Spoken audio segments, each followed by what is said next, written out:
And we begin tonight in Salisbury, where grant funding will provide extra support to residents right from their homes. Yeah, that's right, Jordan. Both the Salisbury Fire Department and Tidal Health will benefit from this funding. 47 ABC's Anissa Lopez joins us live from outside the fire department. She spoke with leaders today to just get a better idea of how far this money will go. Anissa, what more can you tell us? Well, guys, since 2017, a partnership between those two places, as well as other community partners, have helped to meet the needs of residents who may be high risk for hospitalization. Now, with more funding coming their way, they'll be able to continue that mission, as well as expanding their reach.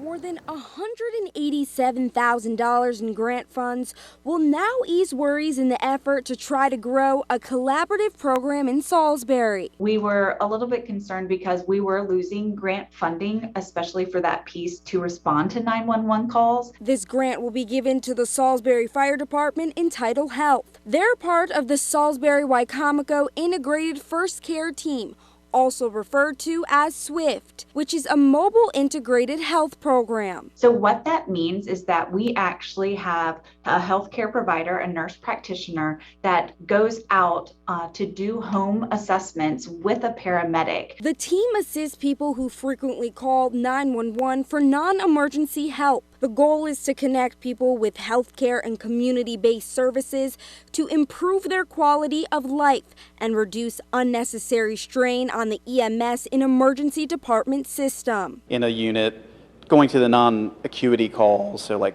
falls, things like that, they don't really need a transport to the hospital, and allows them to actually treat the patient in the house. And now with new grant funds, it will support the program in more ways than one. This extra money will allow us to keep that MDCN program running at least 3 days a week, hopefully 5 days a week, depending on staffing and coverage. Even helping them size up in numbers by adding part-time nurses and a full-time paramedic. Historically, the program is only operated within the Salisbury city limits, but having this additional support and basically a second team is going to continue to allow us to expand throughout Wicomico County. That extra support is huge because there are times that we'll look for resources and everybody has a ton of stuff on their plate. So we might have to wait a day or two to get up with one of the social workers or a nurse practitioner or something like that. I'm told while this program has made a difference in the healthcare aspects of things, it's also helped to build relationships with residents as well as trust. Live in Salisbury, Anissa Lopez, 47 ABC, WMDT. Back to you guys.